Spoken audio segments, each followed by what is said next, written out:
do a basic olive and cheese biscuit, and we've done just a basic measuring techniques and mixing techniques. In the beginning courses, we're talking about biscuit methods, muffin methods, and creaming methods. And it's amazing to me, growing up in the world of food, and Alexis was up here just a minute ago talking about how her grandma had her in the kitchen at 4 and probably standing on a chair someplace. And I was the same way. And I had fantastic fun in the kitchen. And I'll get students and they don't know how to boil water or turn the stove on. And I'm like, well, no, that's why I'm here. You're in the right class. If you don't know how to do that, we're good. If you know how to do that, we need to take you to the next level. So my kids right now, we have, standing closest to me, we have Brittany. In the middle we have Celine, and on the end we have Jasmine. And all three are currently members, are in the culinary classes. 2 of them are members of our chef club on campus that are looking into going to culinary school after high school. And they've all done these wonderful recipes a couple times. One of the biggest things I have my students work on is reading a recipe and following a recipe. And so they don't get to do it a million times, practice it a million times, so they have to actually read it and follow it. So the first thing we've done is get together our, what's it called? Mise en place. All right, so mise en place, you'll hear it a lot on the TV shows. Get your mise en place together, put your mise en place together. Mise en place is literally just a French term saying put it in place, get everything lined up. Has anyone ever watched Rachel Ray 30-Minute Meals?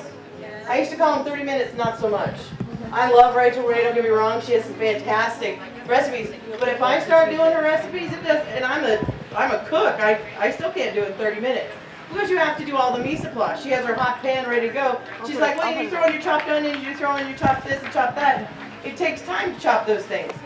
So we've measured our dry ingredients. We're going to do a biscuit method for us today. And we've got all of our lovely issues. And they're going to need to take their stuff out of the bowl because you're going to need to use the bowl. Get all your ingredients. Part of mise en place is not just getting the recipe and the ingredients lined up, but also all of your equipment. Making sure that you have all the equipment. I tried to make a cake at my uncle's house one time, and he's a bachelor, and he's about 52, and I said, where's your mixer? And he goes, I don't know. Do I have one? I'm like, it's your kitchen. You're killing me. And got to make a cake the old-fashioned way with a wood spoon and a fork. And it works. But I was looking for that mixer. This is, this biscuit that we're making is going to be using Kalamata olives and Asiago cheese. The biscuit is a basic buttermilk biscuit. You can make it with nothing in it. It's going to be nice and light and airy and fun. We put cheese and chives in them. We put chives and cheddar and bacon in them. When we're going ahead and doing this, we are changing it up for the olive festival. When you have a strong olive like Kalamata olives, you need to make sure that you have a strong cheese. So we're going to be using some Asiago cheese. So Jasmine's going to be measuring our buttermilk to finish up our mise en place.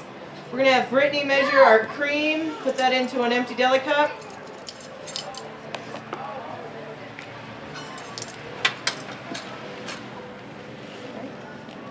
And Jasmine on the end is going to take a bench knife to chop up some butter. People always think it's butter, I need a knife and I need to get a knife to cut up butter, and it's not true. You don't need butter, you don't need a knife to cut butter. It's butter. And you can just chop it into sections. One of the other things that is different than if you're just out playing around is in the culinary classroom, I have 36 students in 5 kitchens. So they have to learn how to work as a team. And that's part of it. So they get to learn all about the basic techniques of cooking, but they also get to learn how to work as a team and get everything lined up. So mise en place usually takes 50 to 60% of the time, getting everything set up and ready to go so that they're ready to mix and make the product. When we get the product in the oven, then they start cleaning. And it's also, I'm always surprised that the boys kind of do a little step back and they go, okay, and I look at them like, Your mom is not in that kitchen. You need to learn how to do dishes. At some point in time, you're going to live on your own, and you're going to have to do your own dishes. Scott, do you do dishes? No. Good answer. Does he do dishes? Okay. I taught Scott how to do dishes a while ago, a couple of years ago. It's nice to see your smiley face.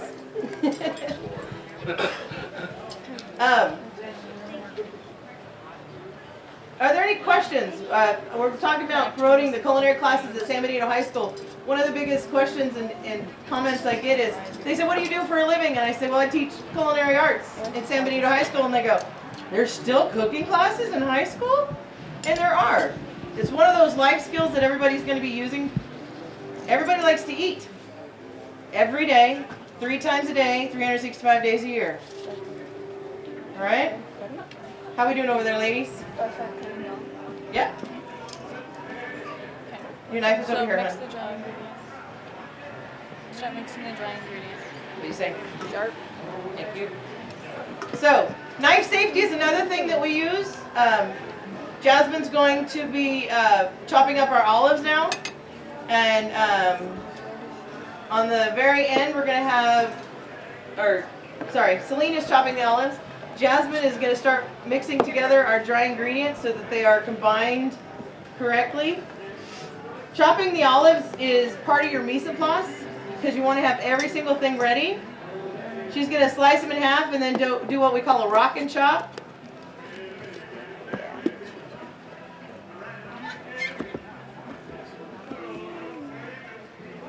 Most important part of using a knife is what, girls? Watching your fingers. Don't cut yourself. Keep your fingers out of the way. So we need about a half a cup of olives.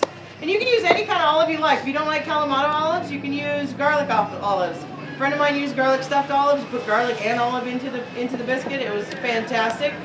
If you don't like Asiago cheese, you can use any other kind of cheese. A friend of mine said, can you put bacon in? I'm like, of course it's bacon. You can put bacon in anything you want. Bacon. Right? Okay. So, Brittany's going to start grating our cheese. She's going to be using a microplane because the Asiago cheese is a hard cheese, and it's much easier to grate with a microplane, which is a very fine cheese grater. Sometimes people try and do a regular cheese grater with the hard cheese, and they end up filing their nails and their fingers, and it's really not very yummy, that. I'm going for about a baseball size.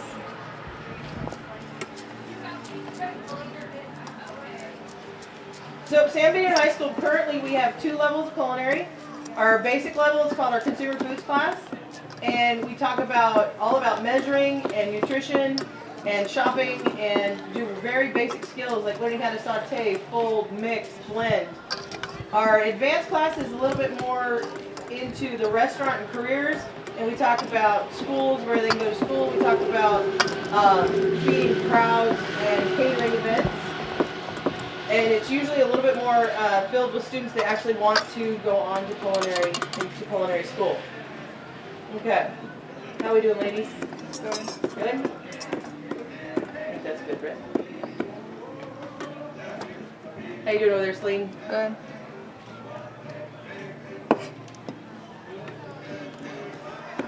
How are we doing, Miss Jazz? You ready? Awesome.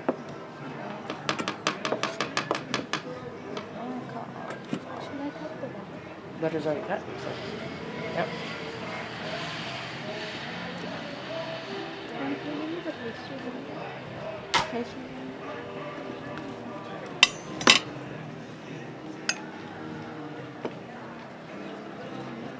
Do you need more room?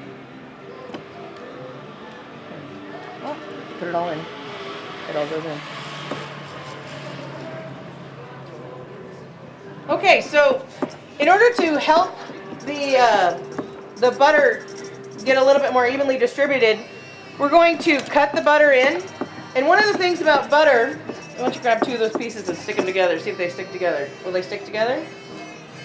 Remember how I did in class? There you go. One of the things you don't want to do is you don't want the butter to stick together. You want it to be coated with flour so that you get a nice light and fluffy biscuit. One of those things that we like to do. All right? And what we're going to do is with the pastry blender, a pastry blender is not a knife, it's just an actual tool that we use to cut that butter a little bit easier. And when they cut the butter, it's coated with flour and it won't stick together and it gets evenly distributed. As soon as Jasmine is done cutting in the butter, we're going to add in the olives and the cheese.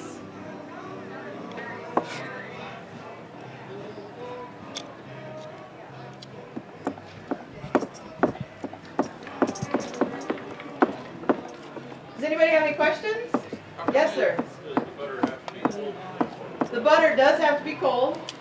It does have to be cold. It cannot be at room temperature. If it's at room temperature, it starts changing a chemical composition. And people say soften butter all the time, and they put it in the microwave to soften it, and it will literally change the chemical composition. If it makes it a liquid, it ends up dissolving the flour, and you don't get the nice layers of flakiness.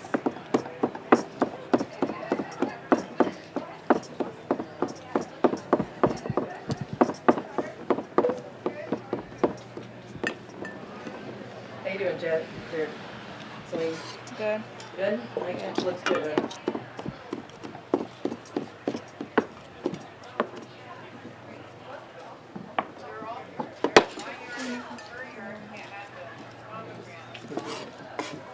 One of the things that you do when you're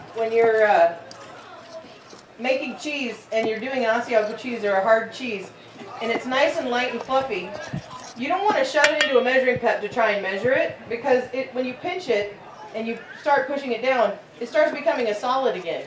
And that's not going to distribute into your recipe, and so you want to make sure that you keep it light and fluffy and try not to put it into a measuring cup. A cup is about the size of a baseball. Most of us know what the size of a baseball is, so half a cup is about a half the size of a baseball. So you don't actually have to put it into a cup. Students listen all the time. But we did do something lovely and convenient. We put it on a piece of parchment paper, so she doesn't have to pick it up with her hands and make a glump. She can pick up the paper and sprinkle it into the batter or to the dough when it's ready. What are we doing over here, Sunshine? Oh, it's perfect. Good job.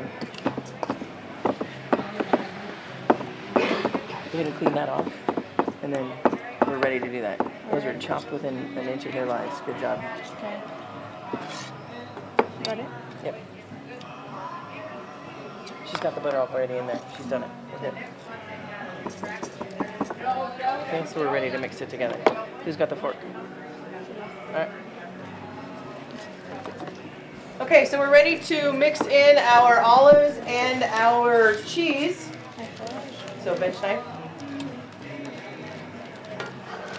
Put that in there. The board scraper, or what we call a bench knife, is very convenient. A lot of people take their chef knife and use their chef knife. That can be a little dangerous if you have a sharp chef knife. You end up hitting your hand. We don't want to do that, especially with your children. If it was my children, I'd probably give them a knife. But your children, I'm going to keep them safe. All right. Get your cheese in. Excellent. So what goes next, ladies?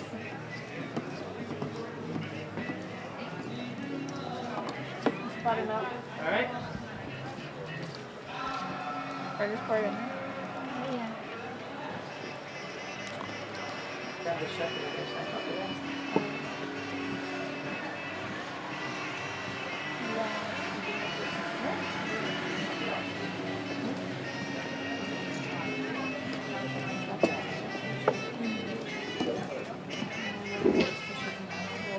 How's everybody doing out there?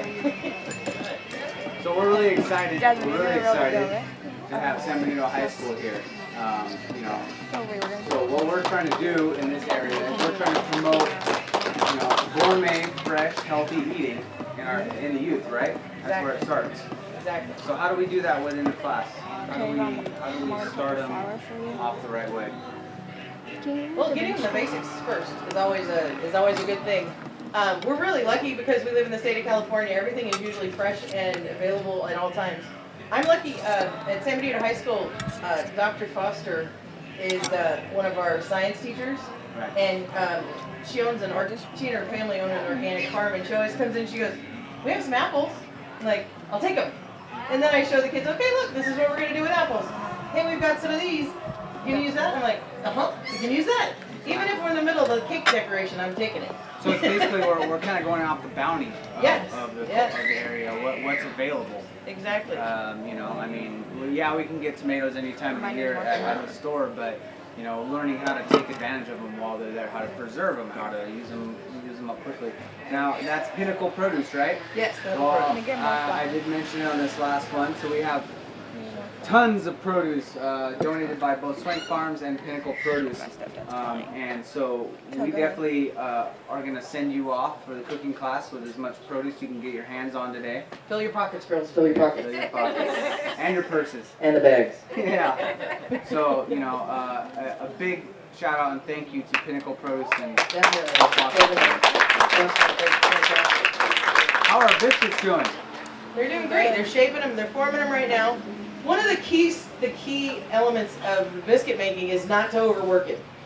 Let it do its thing. Let the butter do its thing. It's butter. It's beautiful, right? So what they're going to do is they're going to form it into a rectangle, and then they're going to fold it like an envelope, and then pat it back down into another rectangle.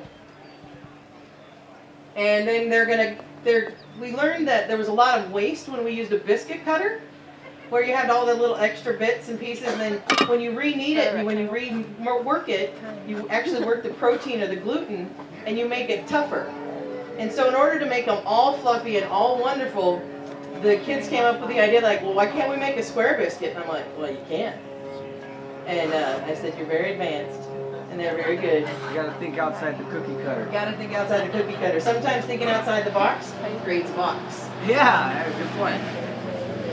One of the reasons I started teaching culinary arts is I grew up in Northern California on a farm, and we do walnuts and olives and rice, which is very similar to down here. So I'm fifth generation California farming, and we have some olives. We have an Arbequina olive orchard, and so I get very spoiled with my olive oil, and I love it. I put it in everything. I make it with popcorn. I even put it in my brownies. People think I'm crazy. I'm like, you can't tell. I'm like, you ate the brownies. You didn't complain. So where does the olive oil that your family produces, what does it get labeled under? They actually get labeled under the California Olive Ranch, which is out of Oroville, California, and it is in Trader Joe's in a round green bottle with a gold lid. Wow. So Trader Joe's, a huge organization, is selling their name olive oil from right here in our area. Yeah. Right? That's pretty cool. That's really cool. Very fun. Very fun. So our oven's nice and hot, preheated to what temperature? I don't have my glasses on. So let's say 450. 450, okay. 450. All right, cut them up. Girls, you're talking too much. You need to calm down. They're never this quiet. Oh wait, Jasmine is. The other two are not. Let's see if... I'm going to try the microphone again, see if we can get feedback. No feedback? No feedback? We're good. No feedback. You stay over there. I'm going to come over here and supervise a little bit. Okay. Are those cut nice and evenly? Yes. Okay, yeah. Good enough. Good enough for me. Okay. And then We all finished with this bowl? Let me get it out of there.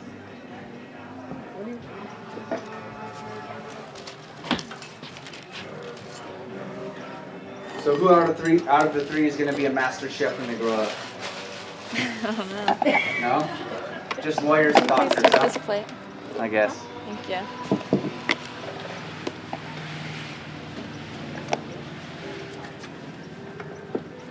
So how far are we spacing these out apart? Well, they'll just mostly rise.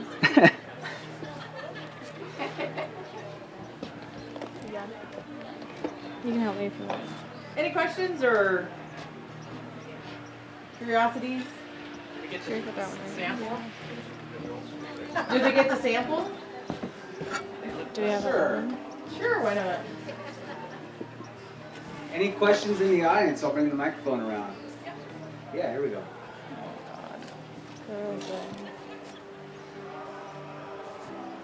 For each of the girls, how many years, months experience have you had in your own kitchen? Years. So do you cook at home? Yes. Yeah? How long have you all been cooking? How long have you been cooking at home? Since you're 10? What do you like to cook?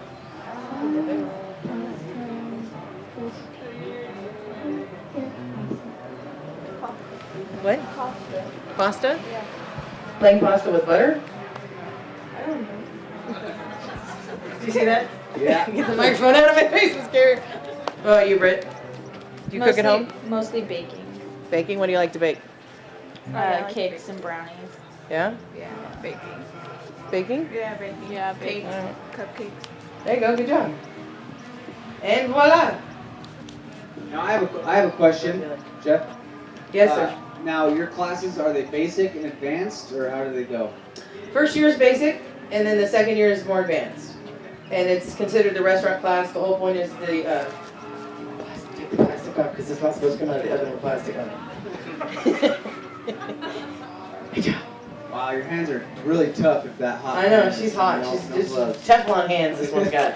So, when you put them in the oven, bake them for, what's the recipe say, girls?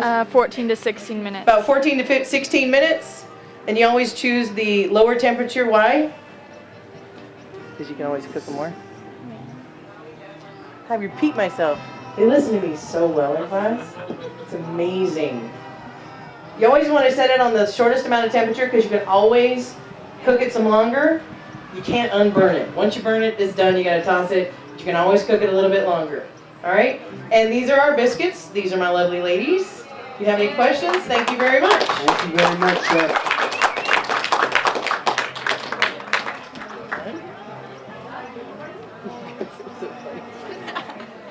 You guys are goofballs. And we have all the recipes over here if everybody wants the olive biscuit recipe. That's Our good. lovely We're not done volunteers yet. from Costa will be happy to pass Oh, those yeah, that's around. okay. That will be fine. You want to do The girls reminded me that we did skip a step. the cream? They forgot to put the frosted top of cream, which gives it a nice brown crusty top on the biscuit and won't be dry. Gives it a nice sheen. Can you use buttermilk instead of cream? You Buttermilk. can use buttermilk, but the buttermilk is actually inside the recipe, and you need the acid to react with the leavening agents so that you will get that puff. I think the buttercream might actually burn because of the actual chunks of the milk solids. You could use butter though. You can use regular cream. You can actually use an egg wash if you wanted to. Any kind of egg topping or wash.